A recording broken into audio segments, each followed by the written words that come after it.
No, so ngayon no, gusto ko malaman nyo no na dito sa atin no, maraming mga profesyon or trabaho ng mga tao no na ginagamit sa mali.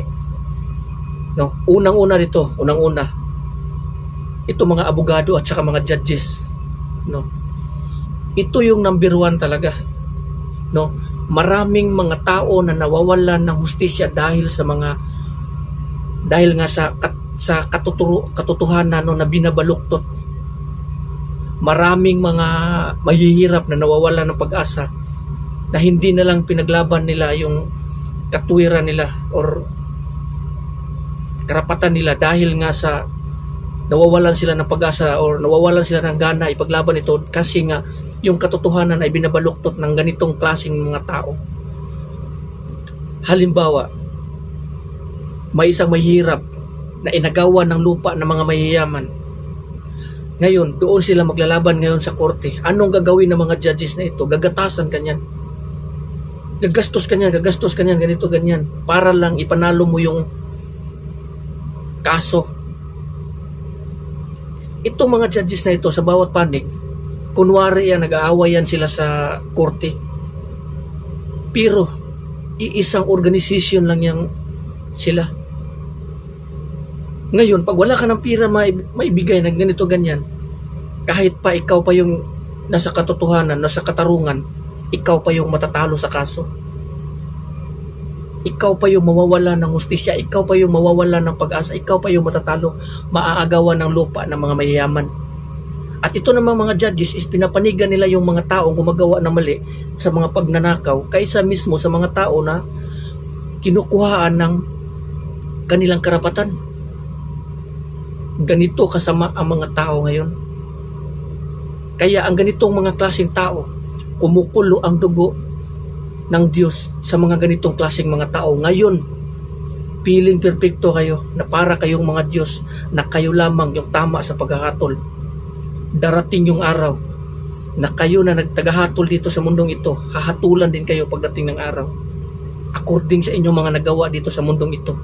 Kasi dito sa kasulatan ang sinabi ng ating Panginoong Kristo sa sinabi ni Apostol Pablo din,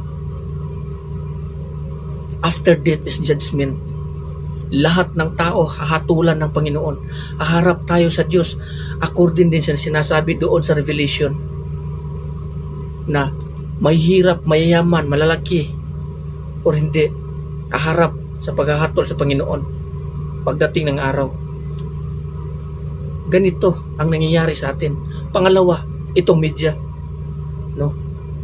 Hindi nyo alam na maraming mga tao na pinagtatanggol ito mga media, pinaglalaban nila ganito ganyan, pero hindi nyo alam, isa ito sa sumisira ng bansa. Hindi nyo alam, lahat ng mga sikreto dito sa mundong ito, sa bansa natin, minsan sila yung nagbubulgar. Kahit yung mga sikreto na ito na hindi dapat ipinagsabi, binubulgar nila para lamang may ma-report sila. Hindi nyo rin alam, may mga sikreto na mga ganito, pinapakita nila.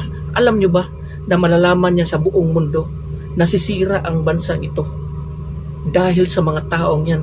Kasi yung mga tao diyan nakatutok, yung katotohanan minsan binabaluktot nila, tinutwist nila sa pamamagitan ng kanilang mga depende sa kanilang mga pinapakita sa mga television.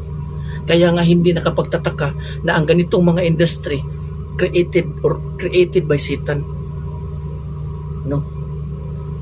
So isang napakalaking mali talaga ng mga tao na pinaglalaban nila kung ano yung mga tao o pinapanigan nila yung mga tao na gumagawa ng mali, na sumisira mismo sa kanilang karapatan o bansa mismo o pamumuhay sa araw-araw. May binibili ang Pilipinas na ganito, may binibili ang bansa na ganito, na dapat hindi ito binubulgar, pero nire-report nila para lamang may report sila. So na ang mga sikreto na ito ay nabubulgar, nalalaman na ng ibang bansa. So ganito sila. Tapos pinapanigan nyo, pinaglalaban nyo ang mga ganitong tao na hindi nyo alam na unti-unting sumisira sa inyong bansa. Parang itong isang anay na kung titignan mo, namamangha ka sa kanilang mga ginagawa, pero hindi mo alam, unti-unti na palang nilalamon yung kahoy, which is ang bansa. Pangatlo, itong doktor. Okay ang doktor, sinasabi ko, okay yan. Nanggagamot sila ng mga tao may sakit. Pero ang isa din sa mga problema nito, itong mga mahihirap, pag wala kang pera, patay ka. Halimbawa ngayon, lalo na ngayon, di ba? May isa mahirap. Kakarampot or iilan lamang yung salapi na dala niya. Ibibili niya ng gamot. Hindi niya pa ito mabili ng gamot kasi yung pharmacist mismo naghahanap ng reseta sa mga gamot na ito. Ngayon, magkaano lang yung pira ng mga tao may hirap na okay sana, pang budget na lamang sana, pambili ng gamot, pero gagamitin pa nila doon pang pa-check up. May bayad yon, mahal yan. Depende na may 600, 700, 800, or 1,000, or depende yan. Instead na yung pira na yun, ibibili na ng gamot, doon pa yun, magagamit sa pambayad sa check-up. Ramdam ko yan. No, ramdam ko yan. Kasi hindi ka makabili eh. Hindi ka makabili ng gamot yan pag wala ka reseta. Hindi ka makabili niyan. Okay sila pag mayaman ka. Pero paano kung mahihirap ka, patay ka talaga. No? Pero hindi ko sinasabi na ito, medyo okay pa ito. Pero, ang kawawa nito is ito lang talagang mahihirap. May simpleng lagnat ka lang na kailangan ng mga gamot na ito para gusto mong gumaling agad. Hindi ka makabili niyan. Bakit? Paano? Ano ka makabili niyan? Ihanapan ka ng reseta.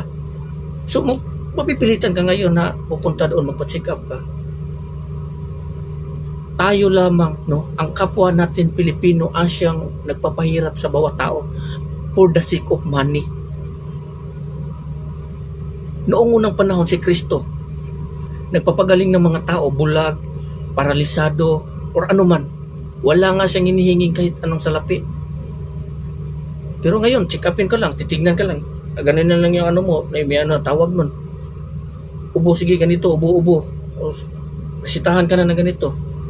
May bayad na yun, automatic yun, hindi ka, mahirap yan. Paano mahihirap niya? Lalong malulugmok sa hirap. Ang Pilipinas, mahirap na ang mga tao dito. Walang ibang inaasahan ang mga tao dito sa Pilipinas sana, kundi ang ating Panginoon. Pero yung tao ang siyang pumipigil kung bakit ang tao nawawalan ng pag-asa doon sa Panginoon. Nalalapit dahil nga tayo din ang pumipigil sa kanila. Dahil sa mga paghihirap dito, nawawalan ng pag-asa ang tao. Di ba? Pang-apat at ito, o pang-lima. Yung pulis. Okay ang pulis. Okay yan. Di ko naman sinasabi na ano talaga. Pero tignan mo, marami pa rin yung mga bulastog dyan sa mga ano na yan. Yung iba, walang kasalanan, hinuhuli, ganito, ganyan. Kasi for promotion, o ano man yung mga ano nila. O marami pa. Yung iba naman, nangaharang daw sa traffic. Tapos yung hinaharang nila, yung nakamotor lang. Paano yung mga four wheels? Paano yung mga mayayaman? Yung tinitira nila is yung mga mahihirap lamang. Lalo na itong mga LTO. So wag nyo sanang isipin, no? Ipinapakita ko lang kung gaano kasama ang mga tao dito sa mundo na maraming mga profesyon nila. Professional, pero professional na mga mangmang. Yung mga profesyon nila na imbis gagamitin nila sa tama, sa paglilingkod sa ating Panginoon upang ang Diyos ay kalulugdan, mas pinaglingkuran nila ang demonyo, si Satanas, sa pamamagitan ng kanilang mga gawa na mga mali.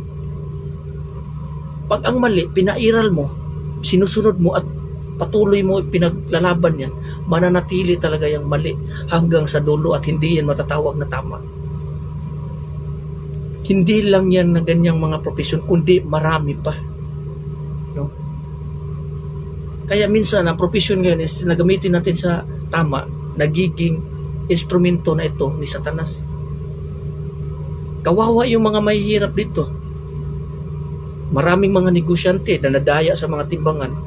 binibili ng mura yung mga sa mga mahihirap na mga farmers, times 2 naman or times 3 naman yung kita nila doon sa pagbibintahan nila sa mga merkado. So tayo, ang Pilipino, ang siya nagpapahirap sa kapwa natin. Kung akala nyo ang ganitong mga tao na patuloy na gumagawa or namumuhay sa kadiliman, kung akala nyo mananatili kayo niyan pagdating ng araw, maniwala kayo pagdating ng araw, ididimulis kayo ng Panginoon pagdating ng araw. Sa oras na ang kabutihan mananaig, lahat ng mga tao na namumuhay sa kadiliman, masusunog yan. Ganito ang nangyayari sa ating mundo, kung saan mas pinoprotektahan at pinapanigan natin yung gumagawa ng kasamaan kaysa mismo sa paggawa ng kabutihan na kalulugdan tayo ng ating Panginoon at kaawaan. Kaya hindi kayo nagtataka, maraming mga kalamidad na dumating sa Pilipinas o sa ating bansa dahil sa kasamaan ng tao na walang tigil, na unti-unti na tayo nagiging katulad ng Sodoma at Gomora. Kung wala ang ating Panginoong Kristo, wasak na itong Pilipinas. Wasak na itong bansa na ito. Kaya magpasalamat tayo sa ating Panginoong Kristo na kinakawaan tayo ng ating Diyos Ama sa pamamagitan ng kanyang anak. Dahil sa kasamaan sa mundong ito na walang tigil araw-araw. So hanggang dito na lang, no. Maraming salamat and God bless everyone. Amen.